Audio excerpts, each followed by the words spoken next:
Last month, nakita ko si Jowa at saka yung kapitbahay naming lalaki nag-uusap sa labas ng bahay.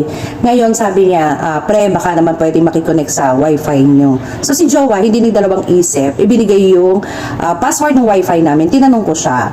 Ang sabi niya sa akin, okay lang yon, no harm done. Kasi hindi naman daw madadagdagan yung bill namin kung may ilan ko connect doon sa wifi. So ganun siya kabait. Pagkatapos nakakatawa kasi after 2 weeks, narinig ko na naman sila nag-uusap. Nagpapasalamat sa kanya yung kapitbahay naming lalaki dahil daw napahiram siya ni Jowa ng password ng wifi namin.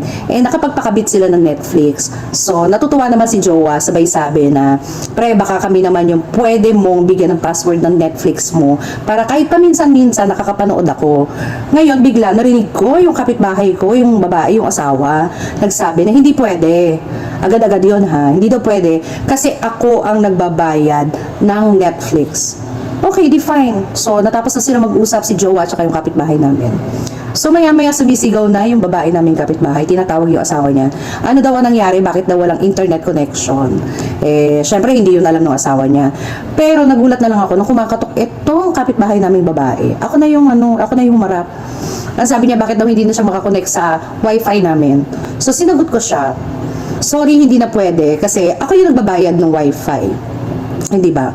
So, umalis siya, bubulong-bulong. Simula nun, hindi na niya kami pinansin ng mag-asawa. Actually, hindi sa akin yung story. Shinare ko lang kasi ang ganda ng moral na matututunan natin, hindi ba? So, sa pagkakaibigan po, dapat mutual. Sa pagbibigayan, mutual din po. Sa pagmamahalan, dapat mutual. Even sa friendship, dapat po laging mutual yun. I hope naintindihan niyo po yung ibig ko sabihin.